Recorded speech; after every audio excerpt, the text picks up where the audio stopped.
Jewish Woman's Power Hour, where we get together to learn and strengthen ourselves in our special mitzvahs of Shabbos, Kashrus, and Taharas HaMishpacha. Tonight's learning is dedicated Le'iloi Nishmas, Yenta Bas Moshe Zalman Aleha HaShalom. May her neshama have an aliyah. Please join us afterwards for tzedakah, tehillim, and a Mashiach thought. We're going to begin right away for our topic of Taharas HaMishpacha.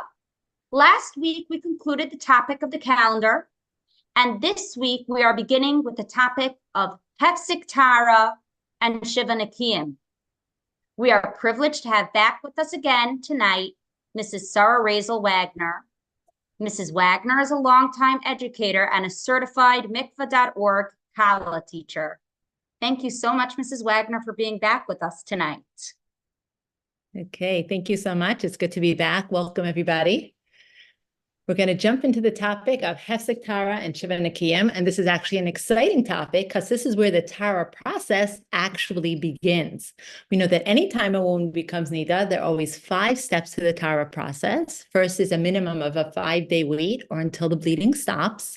Then comes the Hefsek Tahara, Shiva Nekiyim, Chafifa, the preparations, and mikvah, actual tefillah. I want to start with just a short thought before we jump into the halacha. So Nisan is not so far away. Don't get worried. We still have a while.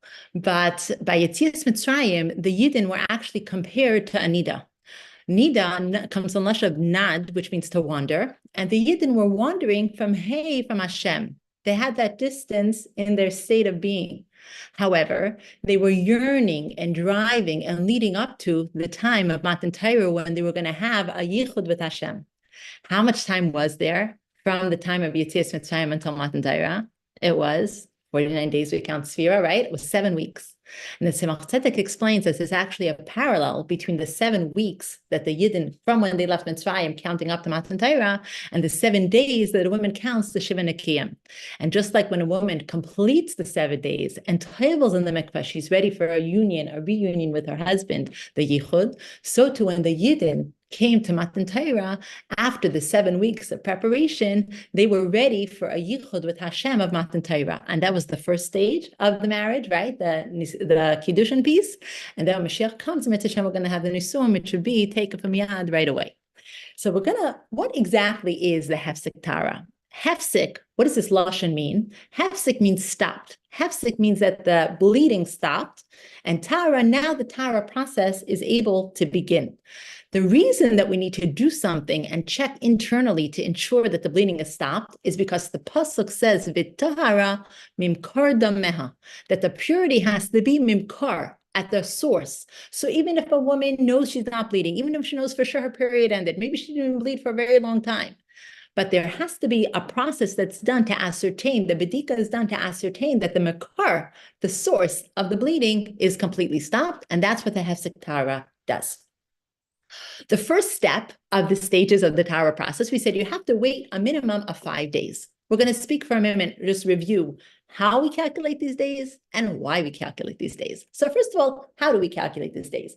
For Taharas HaMishpacha purposes, a halachic day begins and ends from Shkia. So today was Yud Aleph. Tonight is Yud Beis. If a woman got her period anytime from yesterday Shkia until today Shkia, then today, Tuesday, Yud Aleph, is day 1. It's very important to mark down and make note of the time of the period. It doesn't have to be exactly to the minute, but we need to know when it is. If it's right around the moment of Shkia, it is good to know the exact time. You don't have to know when Shkia is, just mark down the time, and then you can always check up later what time Shkia was. But it is important to know both for calculating the days here and also for calendar purposes. So let's say somebody got her period today, Tuesday. As long as it's before Shkia, then Tuesday is day 1.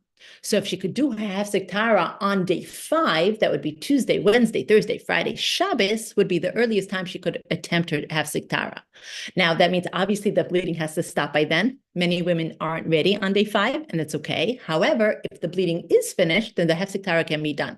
Now, it doesn't have to be completely clean. once the colors change and they're, even if they're browns or other colors, it's definitely worthwhile to check with the Rav if those colors are valid. Obviously, bleeding isn't good. If it's red or black, it's not going to be good. But if it's a color that is an uncertain color, it's definitely something to check out because that could be okay. So if the period was anytime yesterday, Shkia, till today, Shkia, Tuesday is day one. Something to be aware of is there are certain times where it's a little bit trickier, like Friday and Shabbos. If you bench Lecht, so it's 18 minutes before Lech Bachin, some places a little bit longer than that. And then after Lech Bachin, a woman gets her period. So you bench Lecht, it's Shabbos, you can't do Malacha. For all purposes, it's completely Shabbos 100%. However, if a woman gets her period right after Shkia, right after Lech Bachin, day one would be Friday, as long as it's still before Shkia. Even though it's Shabbos for you, it's Friday for the calculations of the day 5. So too on Shabbos, if it's Shabbos afternoon and it's sitting around, Shabbos isn't over yet. If it's after Shkia, even though it's technically still Shabbos, but for Taharas HaMishpacha purposes, the day, if a woman gets her period after Shkia on Shabbos afternoon, then day one would be Sunday.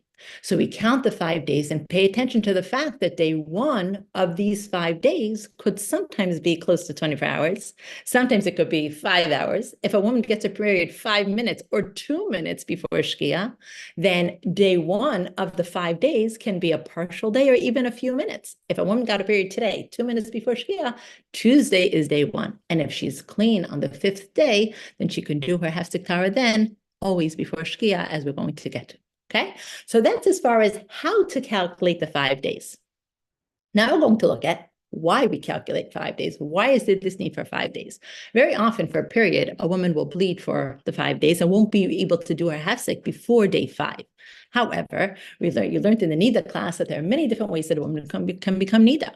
If a woman had some kind of stain that for whatever reason made her Nida, that might last for only a day. Or if she had a medical procedure that made her Nida, that would be a procedure that happened, and then she's not bleeding after that procedure. So technically, she's Nida for all that time, even though she's not bleeding. She still needs to wait until the 5th day to be able to do her Hefsek Tahara. Why? So the reason for this is, as long as you're keeping it and doing the halakha properly, it's not necessary to understand this reason, but I think that many people do appreciate the reason, so we are going to touch briefly upon it. In order for the Tahara process to take place, a woman has to be free of blood, right? You can't do a Hefsek Tahara if you're still bleeding. But there's also something else that interferes with the Tahara process, and that is zera, seed.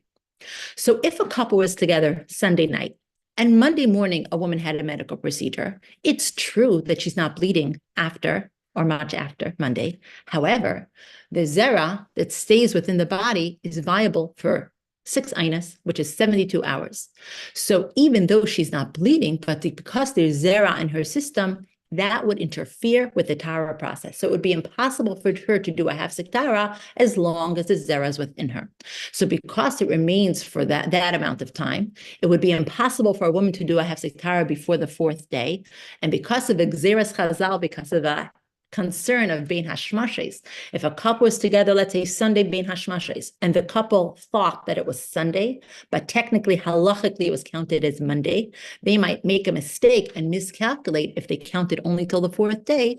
So it brings down halachically it's required to wait till the 5th day. There are some Sfardim that keep day 4, but otherwise, across the board, whether or not a couple was together, whether or not there is a concern of zera, the halacha requires that in all situations, a woman needs to wait until day 5 to make the Hefsek Tahara. I do want to note that if there is ever an unusual circumstance, like fertility treatments, or there are extenuating circumstances, and day 5 would be an issue with this, it is important to be in touch with the Rav, and sometimes the Rav will work with the couple in an individual situation regarding that 5th day. Also, if halachically a couple was forbidden to be together for either an Aina or Yom Kippur or Tisha B'Av, if halachically they couldn't be together, and that followed by a period, then sometimes that day could be combined to be included in the 5th day, and the Hefsek Tahara could be done the 4th day after the period. In certain situations, consult with the Rav if you're ever unclear. But across the board, generally, in all other situations, a woman always will wait until the 5th day to make a Hefsek Tahara, and that is the reason. Because she's waiting until both she's free of blood and also free of zera. We are going to move on. The reason that this is important to know, and we'll see this later when we get to the Hefsek Tahara, is because if a woman ever waited the 5 days, and she's, let's say, in the middle of Shiva Nekiyim, if a woman would stain or have some blood during Shiva Nekiyim, she would never have to wait another 5 days before doing the Hefsek Tahara if she already waited 5 days. So you wait 5 days, do a Hefsek Tahara. Then on day 2 of Shiva Nekiyim, if a woman has a stain or blood, that an unclean bedika that makes her nida, she needs to wait until she could get a clean Hefsek Tahara, which might be that same day.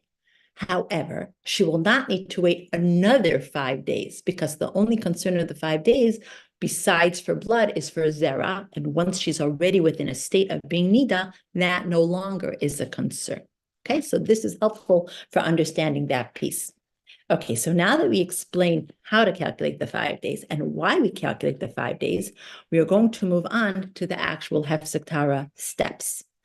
I want to mention that the Hefsek Tahara is an absolute requirement. It's me'akev if a woman missed the Hefsek Tahara. If she did everything else, but she missed the Hefsek Tahara, she will not be able to go to the mikvah. It is an absolute requirement that must be done halachically in order for the Tahara process to happen.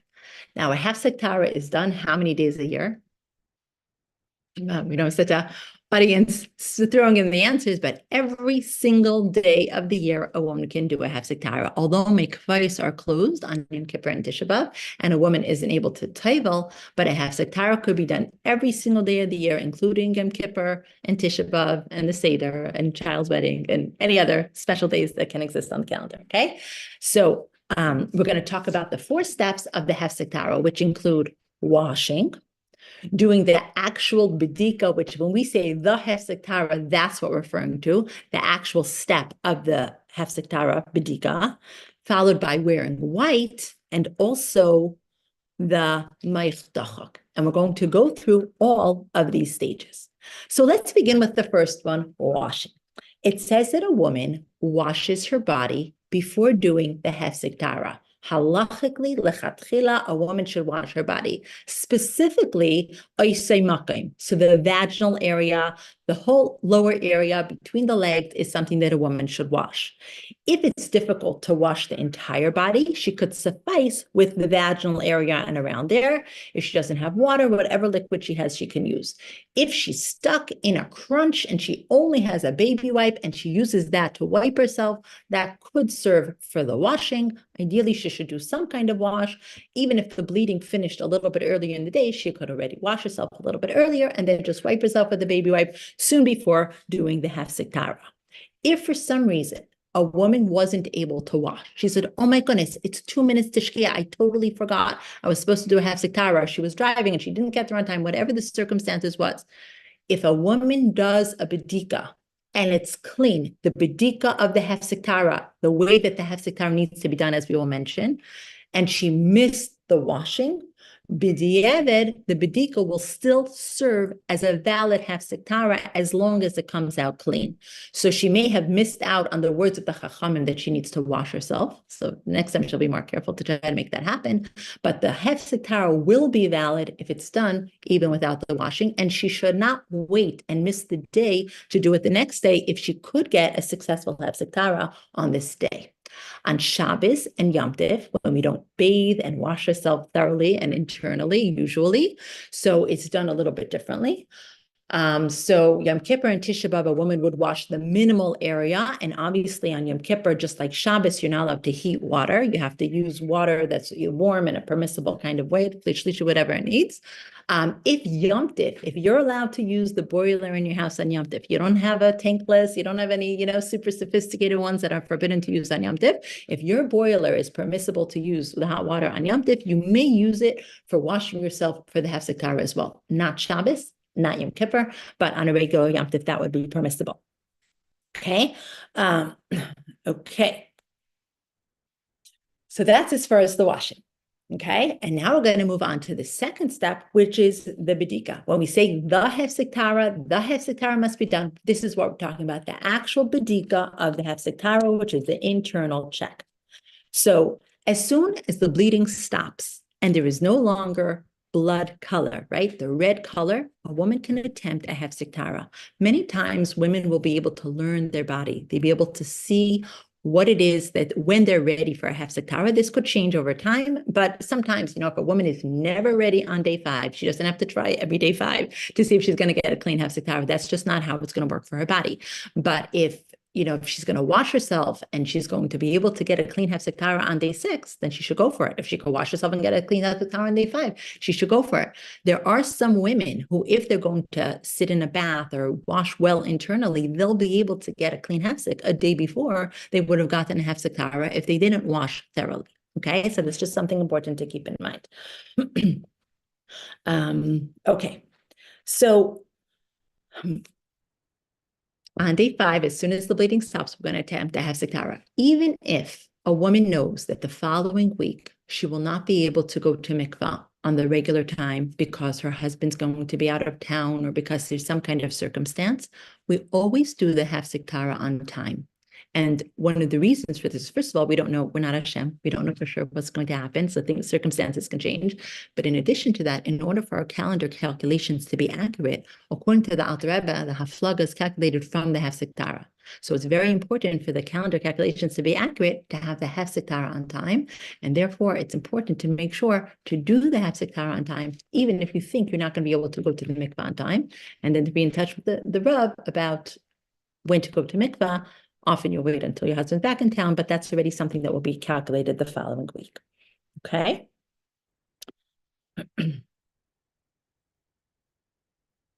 Okay. The Hefsek Tahara is done on the 5th day, as we said.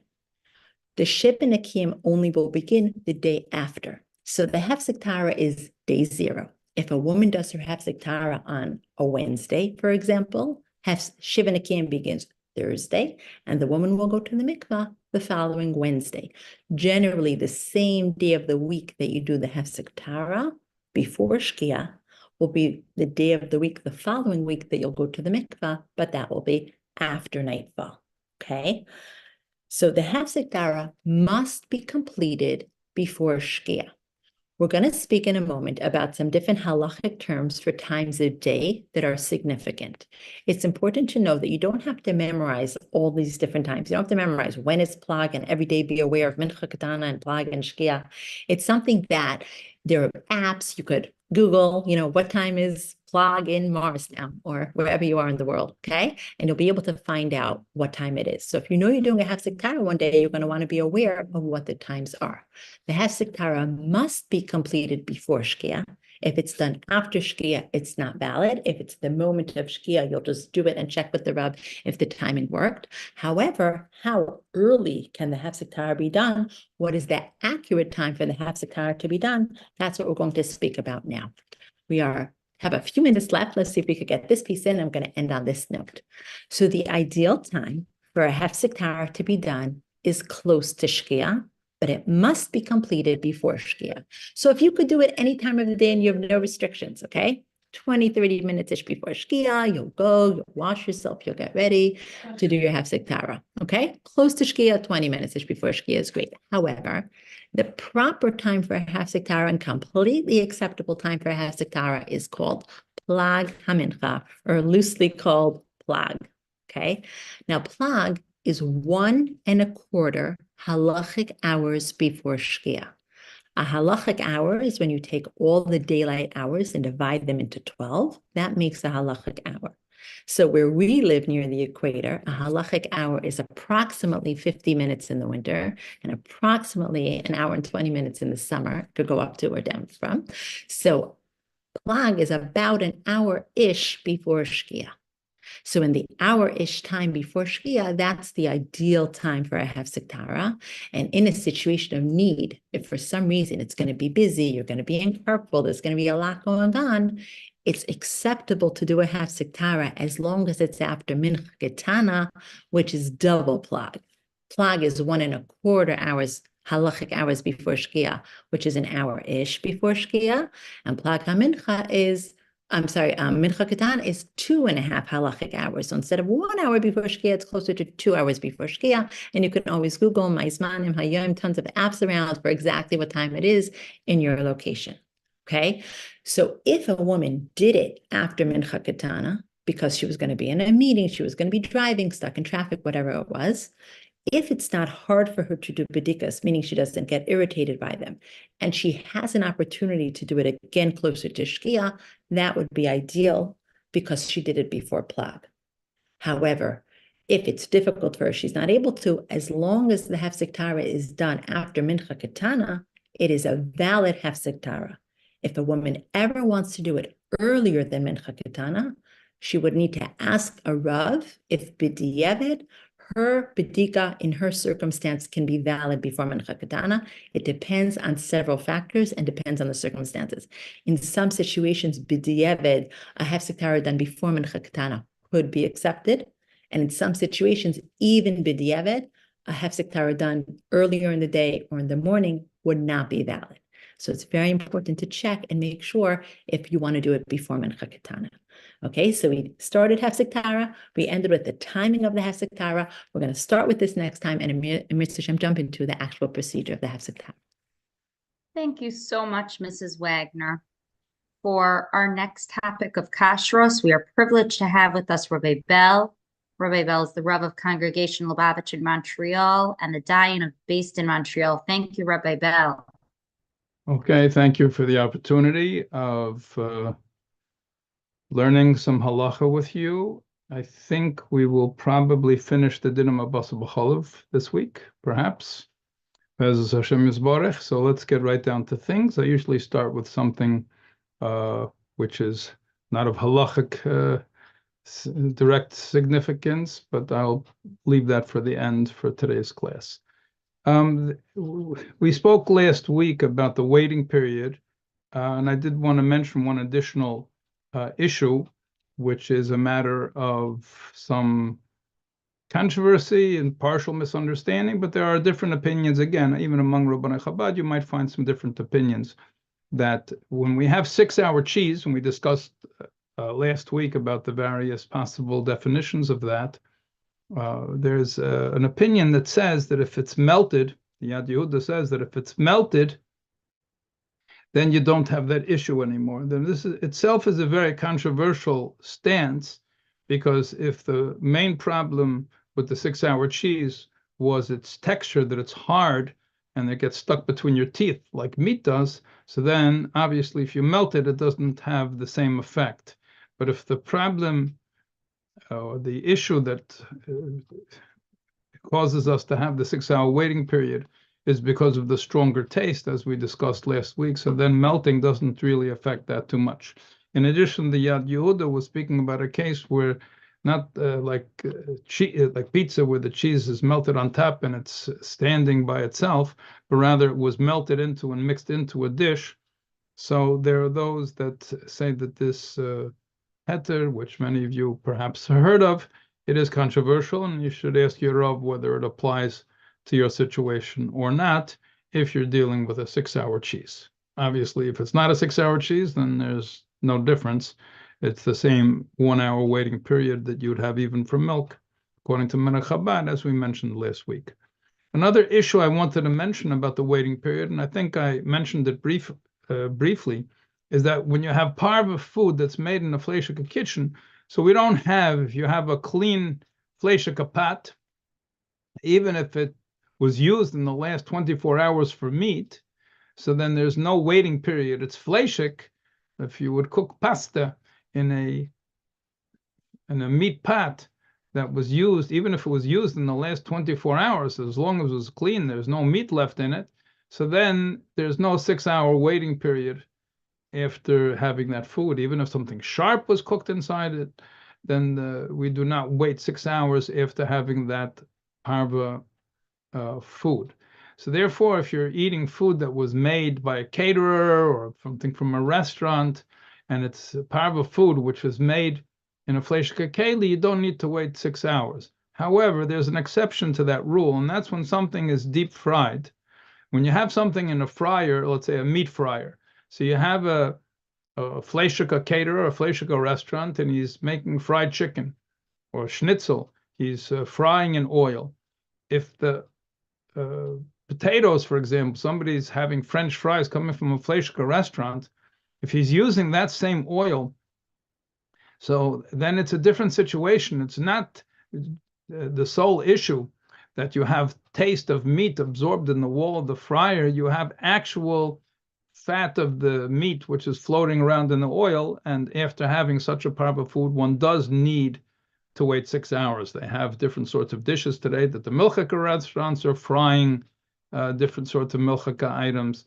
And then since you have the mamashas of the meat or the dairy in the oil itself, and that gets directly absorbed, that's like cooking it together with the meat, or in the other case, with the dairy. So it's not just that it's made in such a fryer.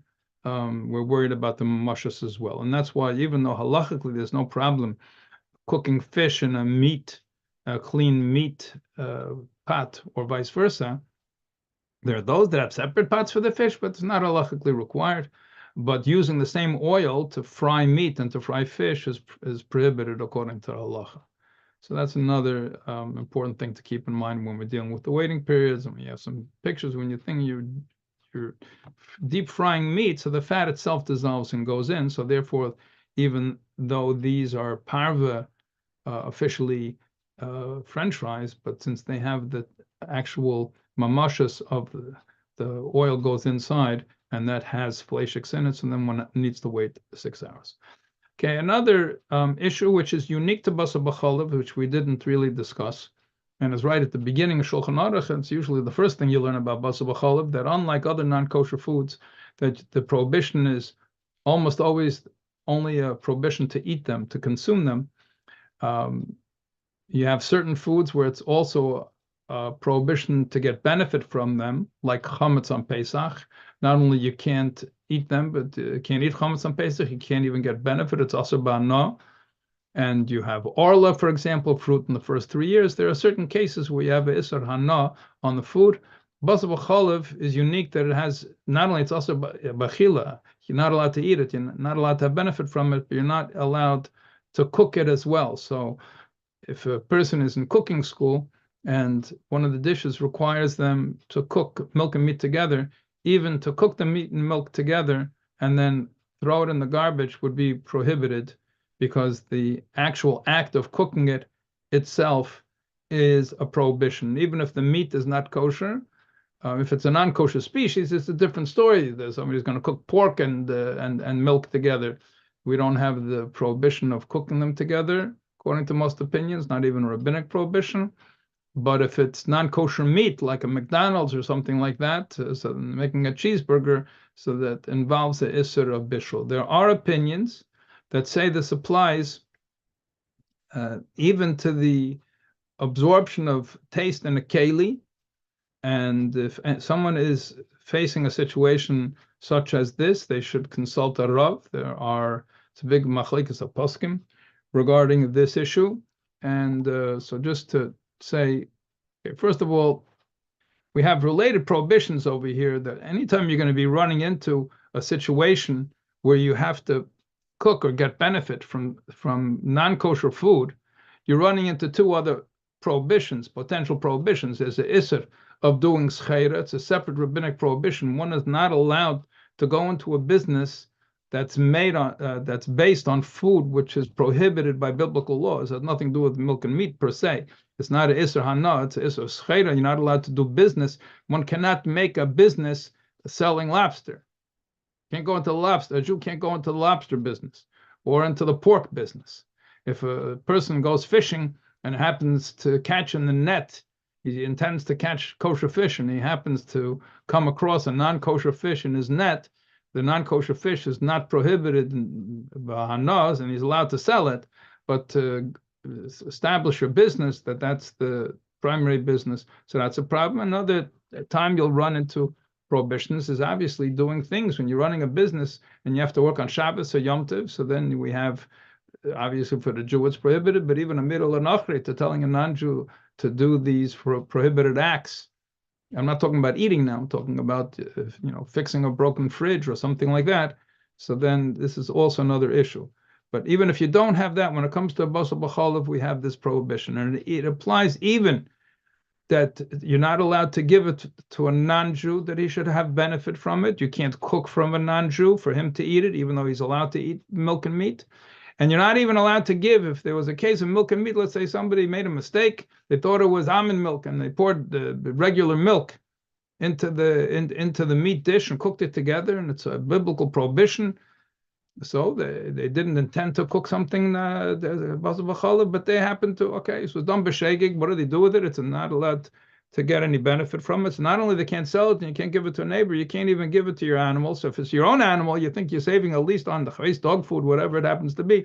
You're not even allowed to give it to an animal of hefker, an animal which you're not getting anything of benefit from that, because you don't have to feed this animal. The animal doesn't belong to you. If anything, you're just going to get a headache because the animal might come back. Once you fed it one time, it might come back. That's also prohibited. It's not only that you're not allowed to get benefit from it. The Isser of Basar B'chalav is so profound that nothing in the world can get benefit from it.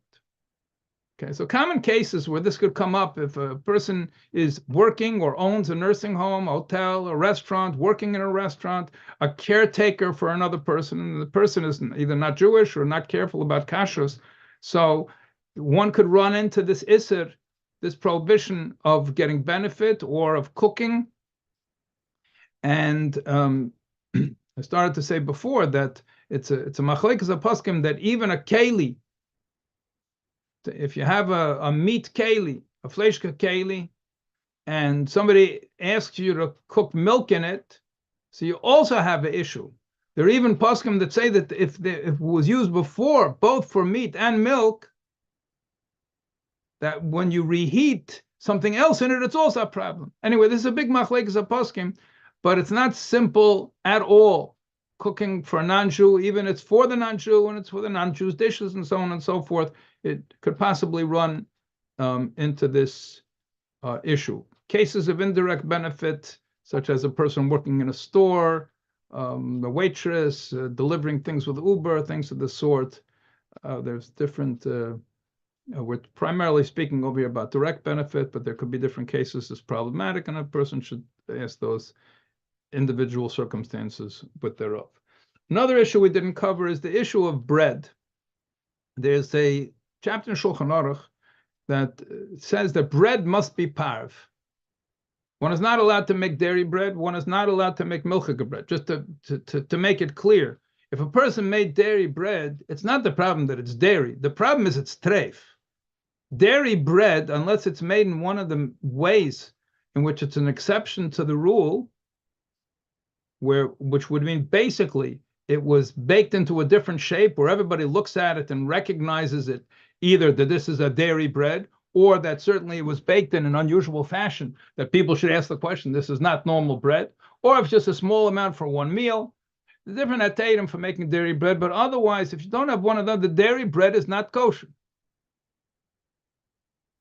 And the reason for this is basically, since bread is eaten with all different types of food, it's eaten with meat, it's eaten with milk, so therefore there's a rabbinic requirement that it must be parv.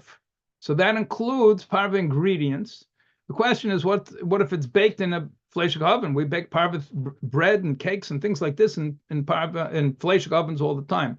So there is a case that speaks in the Shulchan Aruch about tochu ba'aliyah. They used to coat the walls of the oven with animal fat. So that's a different thing. I mean, a person can have a dirty oven, but nobody's putting a whole layer of fat on the wall of their oven. That would be considered a sort of bread which is a problem.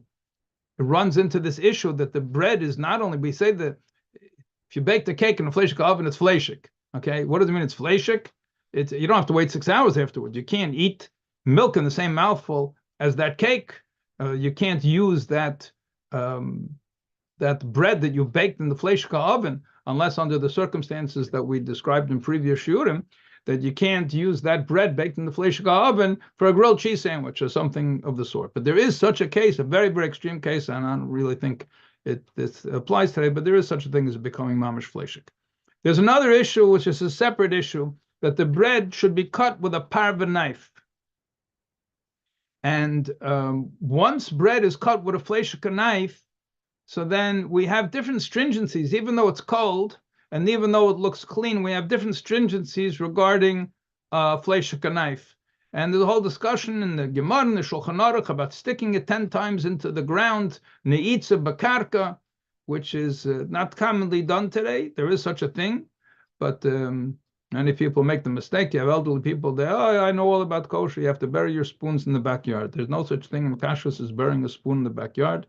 But it relates to something similar, which is, I guess, a vivid memory in people that ever saw it, is that it's only for a knife and it's not burying it. You have to stick it into hard ground, and it's a push to seichel thing, because it's more difficult to clean a knife, that the abrasion, by sticking it into the hard ground, it wipes all residue off the knife. So if you use a fleishik knife or a milchik knife to cut the bread, so it becomes an issue eating with other foods, with the opposite min. So your leftover challah that was cut with a knife is a problem to use that to have with the milchik. So you want to use your leftover challah on Sunday morning to have it with cheese. So that's a problem. Anything that was on the table, all the leftover bread has to be considered to be fleishik. There's a whole discussion about the rest of the loaf that was not cut. There are those that are matir upon condition that nobody with greasy hands touched it, and not small children that are putting their hands on the challah. But if one wants to leave, one always has leftover challah, and they want to use it for grilled cheese or some sort of milchig dish. So then the proper thing to do would be to cut that with a parva knife, and then take the part that you're not going to use and put it in a plastic bag to keep it out of the reach of greasy fingers. There's a whole discussion in the Paskim whether this is only a chumrah which applies to bread, or does it depend on the knife, and does the same then apply to other foods? It's a discussion. And so too, if it was served on the leftover food which on the table, leftover bread on the table, also the same thing applies. Now let's say you have other parva foods. People are serving salad in a they have a vegetable platter that was put on the fleishka table, and then you have leftovers. Can you take that later on and use it with milchik? So this is discussed in the paskim. Certainly, if you have children, we blame everything on the children. Yeah, if you have a Rashi like that, right? But the adults also have greasy fingers. So if they are touching the food that there's residue on it, then certainly self-understood that cannot be had with milchiks. And we discussed the issue of leftover bread. Final topic I wanted to discuss is that the prohibition of marasayin, actually next to last issue. Marasayin is discussed in the Shulchan Aruch. They used to have a custom of getting close to Purim, that they used to use almond milk and then put meat inside, whether it was chicken or beef, different things, and it would be freilich Purim. It looks like milk and meat, but it's not. So the question is that the problem of marasayin, or do you have to? If it is a problem, then you have to make some sort of recognizable sign there in the food that people shouldn't think that it's real milk and meat. So they would put almonds there in the dish, and you see the almonds floating inside, and that's why many years ago. I haven't seen this for many years, but they had these little, you'd have a fancy chasana with all sorts of silver kalim, and then you'd have these little paper pieces of margarine with some greasy paper stuck on the top of it. It was very not conducive to the other kalim which are on the table, and the reason for that was people shouldn't make a mistake with butter. Bread was eaten with butter, so therefore you have to know that it's margarine, it's not butter. Okay, I don't think people are going to make that mistake together. If anything, it's the other way around. That people are going to see butter. Who sees butter? You don't see butter too much. I remember once in MK, they got a call, somebody complaining that they ate ice cream. It's milchik ice cream. They ate it for dessert after Shabbos Suda. And they said, why wasn't it labeled dairy? So the secretary in the office says, well, it has to have to be labeled dairy. It says ice cream on it. So the woman says, who says ice cream is dairy? Ice cream is parv. Everybody eats parv ice cream. All the ice cream is parv. So exactly how the marasayin works, we have all of this fake meat today. There's Impossible Burger, and there's Impossible Foods, all different sorts of things. And where the marasayin does not apply, we don't need to put these little packets next to the parva milk, which is so common today. Once it becomes so common, nobody would think that you're using cream instead of parva milk in your coffee. And that's why it's a little difficult to categorize which things are problematic and which things are not problematic. I remember the first time I saw, it was a Bach in Yeshiva, I was invited to Sheva Brachas, and I saw some crumbled up tofu and a meat lasagna, and I'm staring at it, and the mamish looks like cottage cheese floating inside. And oops, what's happening over here? But today, I don't know how many things would fit under the category that people are not accustomed to, because people are probably accustomed to seeing almost everything. So the last, and I thought that was the last one. But we have another issue that when it comes to kasher and kalim, we don't kasher kalim back and forth from milchik to fleishik and vice versa, because people will inevitably get mixed up between one another. And in order to avoid that, we don't do that. There are exceptions to the rule. If something became treif, and then once you kasher it, so then it's parv. Once it's parv, you can establish either way. So two people are kasher for Pesach. Once you kasher for Pesach, it's not only Pesach, but it's also parv. You took any milchik or fleishik taste out of the walls of the keli, so it becomes 100% parv.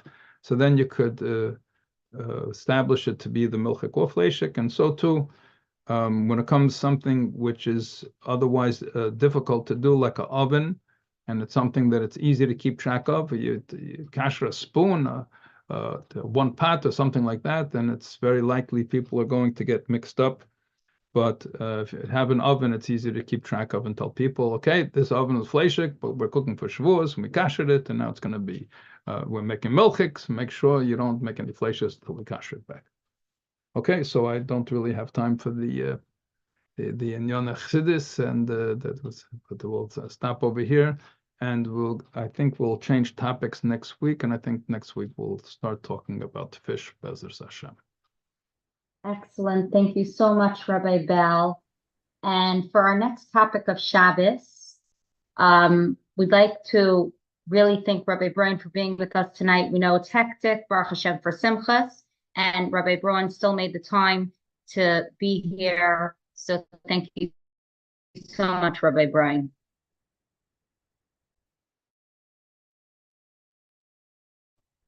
Okay, now we're unmuted.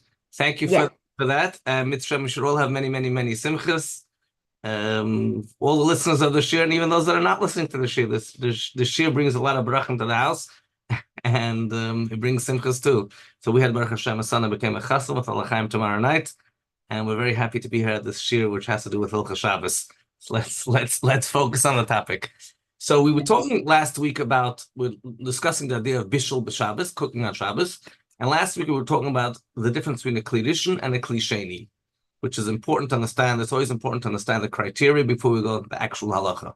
Kli rishon is the pot which is on the fire, even after it's removed from the fire, and that's last week's shir. And I suggest for those who weren't here last week to go back and listen to the archives. It's always important to follow up, and it's a good chazara too. Kli sheni is after it's been poured out of the pot and now it's in a new dish. So, for example, you have a pot of soup. That was the kli rishon, and now from the pot it went straight into the bowl. We're not going to discuss the ladle right now. Let's leave that for right now. Let's assume you poured it straight out of the bowl into your plate. Your plate is now kli sheni. The interesting question here, and was a subject of heavy debate amongst the Balei HaTosfos. The Balei HaTosfos are the grandchildren of Rashi, Rashbam, and Rabbeinu Tam. They had a debate. What happens? We talk about kli rishon and we talk about kli sheni. Kli rishon has a unique characteristic, and that is that the walls actually became hot. Unless you have induction ovens and who knows what, everything changes. But I'm talking about under normal circumstances, your pot became hot. And because the pot became hot, the food in the pot retains the heat.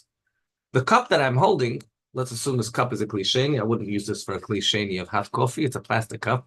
That's what I have in my hand right now. The kli sheni, the water inside is hot, but the walls of the cup never were heated. And therefore the kli sheni, naturally the heat is in a decline. So we have kli rishon and we have kli sheni. And I just heard the tale of Rabbi Bell's shir. He mentioned the word that he wants to talk about the chassidus aspect.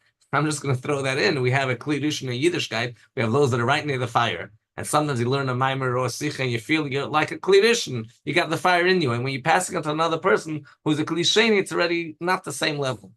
So we have something in between. And that's what I wanted to talk about, that subject of heavy debate. We have something called irui. Irui means like this. I have my soup in my bowl is a kli sheni. The soup in my pot is a kli rishon. What happens if I pour from the pot onto a food in a kli sheni. So the soup in the kli sheni has a lower level of heat, not scientifically, halachically. Technically, you can have a kli sheni which is hotter than your kli rishon. I hope you're following me over here. You can have a kli rishon and it cooled off significantly, and you can have a kli sheni which it's one step after it came off the fire, and it can be quite hot. But halacha says kli sheni is less than kli rishon. In the Torah, cooking is only with a kli rishon. But what if you have something in between? You took from a pot and you poured onto a food in a kli sheni. That's in between. So the Rashbam argued, once it got out of the original condition, what we call it irui. Irui is Hebrew for pouring. That is considered a kli sheni. It doesn't have the ability to cook. So you're actually pouring from your pot, your holy kli rishon. Once you're pouring it, in the midst of the pouring, it loses its kli rishon status. The Rabbi Tam, it's all the same family, a fight in the family. The Rabbi Tam argued, no, irui is like a kli rishon. It never landed in the pot yet. Once it lands in the bowl, once it lands in the bowl, it becomes a kli sheni. And then there's a third view, and that's the compromise view. And we always love compromises because we don't like machlekas. So the compromise view says no. Irui is not like kli rishon nor like kli sheni. When you pour something out of a kli rishon, it has an ability to cook, but it only cooks kedei klippa. Don't confuse that with the klippis, with tumah klippas. No, you got nothing to do with that. It pours kedei klippa, an outer shell, the outer layer. So this is very important. I'm going to show a couple of practical examples. When you're going to pour something out of kli rishon, we'll talk in a moment about your urn and pouring on your coffee and your tea and all of that. When you're pouring out of your urn, you're cooking on Shabbos, even though it's not in the original kli rishon, but you're only cooking the external layer. That's irui is bavashal kedei klippa. Now, there's no distinction between thin foods, which maybe it's easier that it should get affected, or heavy, solid, thick foods. It's all the same thing. Some people want to make that distinction. That distinction is not halacha. It always cooks kedei klippa. This has bearing in kashrus and has bearing in Hilchos Shabbos. So when you're going to be pouring onto an item which has the halachas of bishul on it, because it wasn't cooked yet, let's make things simple. Assume it's raw. So you pour onto a raw potato, raw tomato. I'm calling a tomato raw because you could technically cook it, and you poured hot water in it, you cooked the outer layer. You're not allowed to do that on Shabbos. On top of that, there's another issue altogether, and that is we have an interesting rule, harbi iriyos poilin yoser, which means if you pour something once, and then again, the third time, the fourth time, every time accomplishes more. So you can have an item that you already poured on it from a kli rishon. On Erev Shabbos, you went and you poured on this from a kli rishon. I'll give you an example in a moment. So you already accomplished the cooking. You cooked its external layer. And generally, we have a rule of aim bishul achad bishul. We'll talk about that later. There's exceptions to that rule. That once something is cooked, it's been cooked. A cooked potato is cooked. It's cooked. It's over. You can't cook it again. But with irui, the rule is, since the first time you only cooked an external layer, every time you pour it in again, harbe iriyo is poilim yoysa. The more irui, the more you pour. That's also an important lesson of Chassidus. You're pouring on someone else. The first time you touched only the external layer. You're pouring a second time, you can affect them more. You're going to pour a third time, you're going to affect them more. And eventually you're going to affect the entire thing. Now, this could have beer with tea leaves. Let's talk about tea leaves. I'm not going to talk about tea bag. Plain old-fashioned tea leaves. Some people still like to do it the old-fashioned way, and it even tastes better. You poured on your tea leaves hot water on Friday, so you cooked it on one level. When you're going to pour again on Shabbos on those same tea leaves, you can't say, but my tea leaves has already been cooked. No. Every time you pour, you're doing more to it. So you can't pour directly from a kli rishon. That's actually mamish cooking on Shabbos. You'll have to pour from a kli sheni. Let me give you another example, which is very popular in the Ezra Snashim.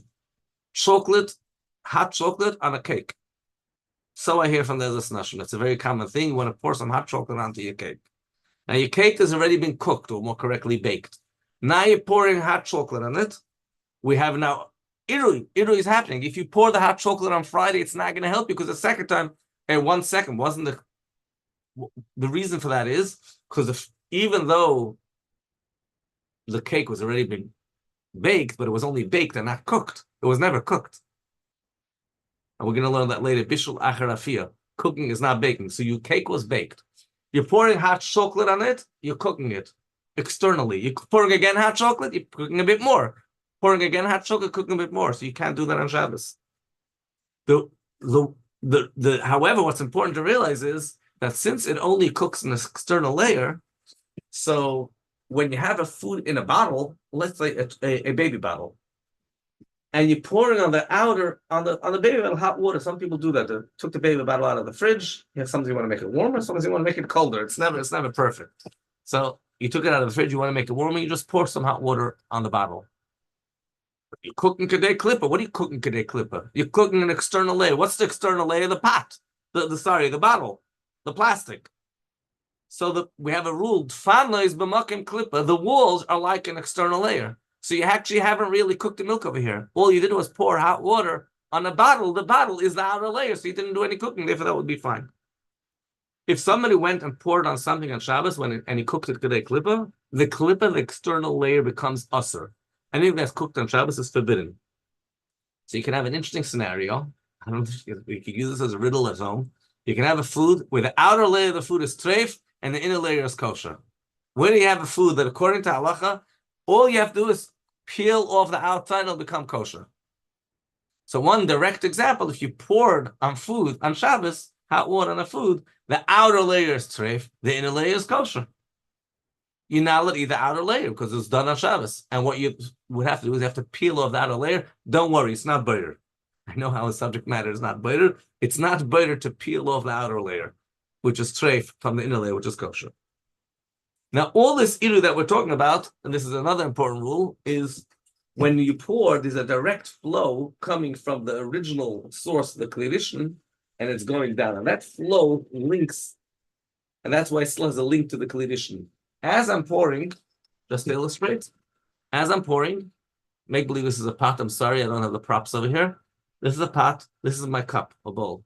When I'm pouring, while I'm pouring, there's a linkage between the two. We call that loin nifsak hakiluach. The flow did not stop. Because the flow did not stop, it's still linked to the klirishon, but it's also linked to the klisheni. That's why there was a debate how to treat it. And we treat it as an interim state. It cooks only an external amount, a layer. What if I'm pouring and then I stop like that? So it's still flowing into my cup, but it's no longer, what's flowing is no longer connected to this. You could have that, by the way, with an urn, those buttons that you press, and sometimes it's just not, the water's not coming out. You keep on pressing, press. So when it's coming into my cup, it's no longer connected to the original source. We call it nifsek hakiluach, and that some people argue is maybe less. It's really like a klisheni. There's a machlokes about that. Of course, we're machmer and Hilchos Shabbos. So water in your sink. Let's think about water in your sink. If you turn on the hot water faucet, which you're not allowed to do on Shabbos in most faucets, because every time you turn on the hot water faucet, cold water is going into the system, and you're you're heating up your cold water, you're lighting a fire. Don't ask what you're doing over there.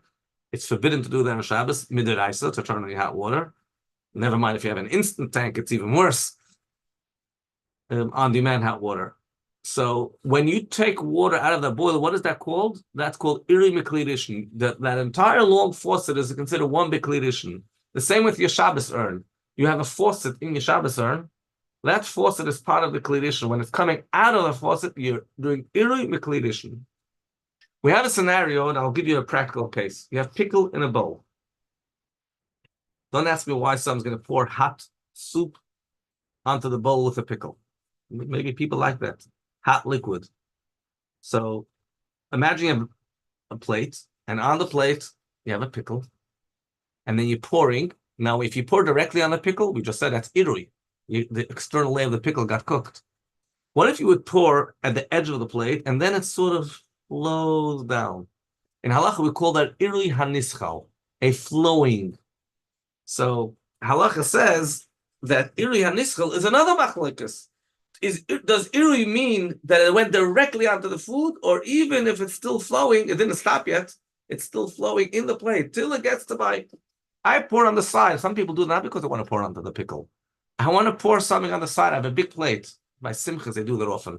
So I pour a tiny bit of sauce on the side, and I have a pickle on this side, and I have, I don't know, chicken over there. I have a bunch of things there. So I poured the sauce, and it just went all the way down. We call that irui hanischal. So irui hanischal, again, could be considered as if it's coming directly from a klirishon. Now, what we were talking about till now is when you're pouring on solids. What's very important to understand that it's pouring on solids and it's pouring on liquids. So I want to discuss liquids has a whole different set of rules. So first, let's talk about a guy has a pot of soup. I have an uncle that puts ice cubes in his soup because the soup is too hot for him. So we put ice cubes in his soup. I don't know if you would do that on Shabbos, but I know that's what they tell us about him. So somebody wants to pour cold liquid into their soup, into the original pot. So you're not allowed to pour cold liquid in the original pot, a kli rishon, because you're heating up the cold water. Even if the kli rishon came off the fire, you're putting in cold water, you're heating it up. There's one option that you could do if you put in a lot of cold water. If you put a lot of cold water, this cold water is never going to heat up because you put in so much cold water, it's much more than the hot soup. So if your pot is off the fire, number one, even if it's a kli rishon, and you're pouring a tremendous amount of cold water, people do that sometimes in a mikveh, which a mikveh is very, very hot. If you pour so much cold water that the cold water is never going to heat up, that would be okay. Now, when you pour that cold water, that large amount of cold water, some people say you have to even pour all in one go, because if you're taking turns, you're pouring a tiny bit of cold water and a tiny bit of cold water. The first cold water heat it up.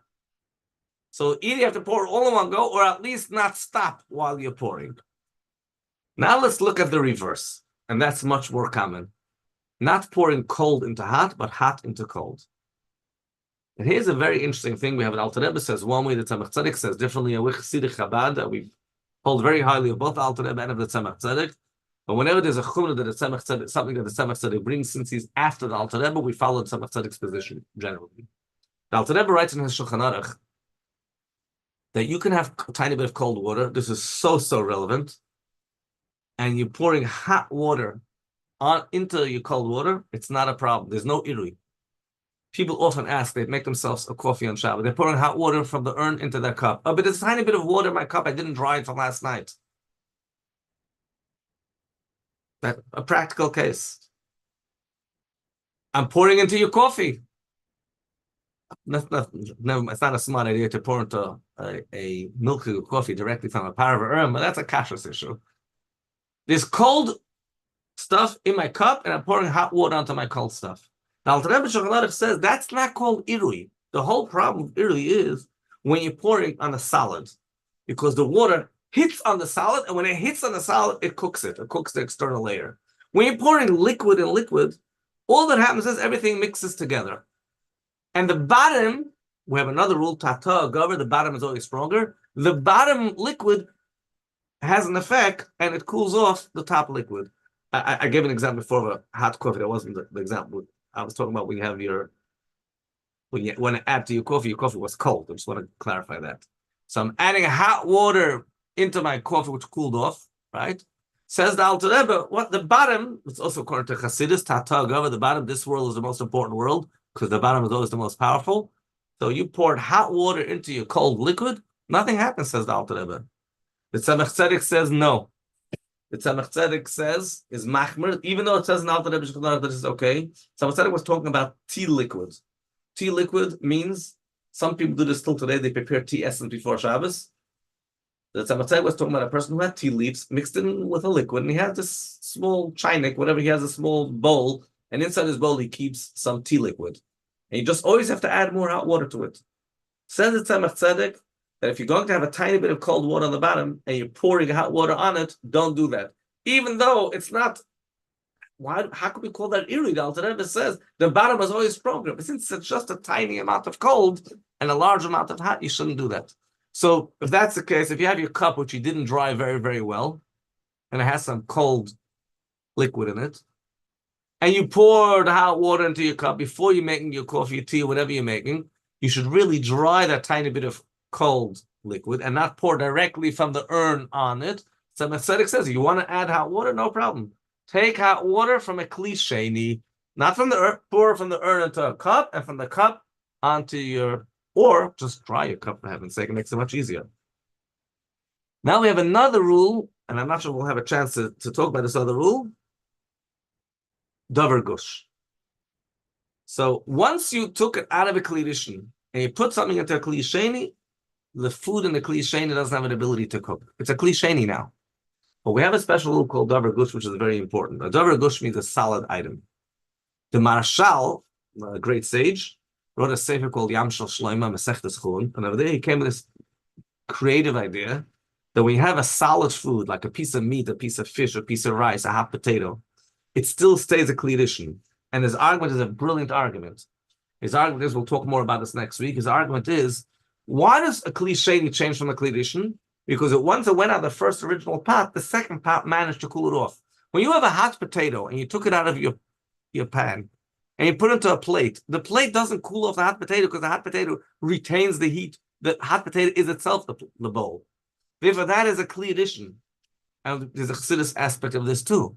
Even if a person is far, far away from the source, and they're klisheni or klishlishi, klirevi, if you're a solid item, you're a davar gush, and you retain the heat in you, you're considered like a kli addition. That's what the Mashal argues. So we're going to talk about the application of this davar gush. This could have bearing on a lot of things. People put a hot piece of kugel in a plate, and next to they put a pickle. People pour ketchup on their chicken. We're going to talk about a couple of examples about this, but I'll leave you in suspense to next week. And Mitzvah Shem will continue next week. Thank you so much, Rabbi Braun. We're going to continue on with the Mashiach thought.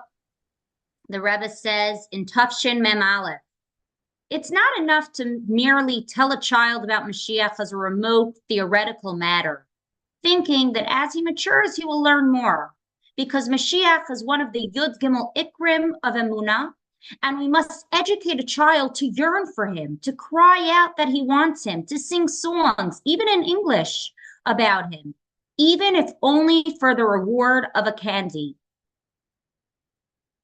Even though one should learn Torah for its own sake, because a child is not yet at that level, one must educate him by giving him appropriate inducements, candy, and one should do this even to the extent of telling him that when Mashiach comes, he will have sweets in abundance.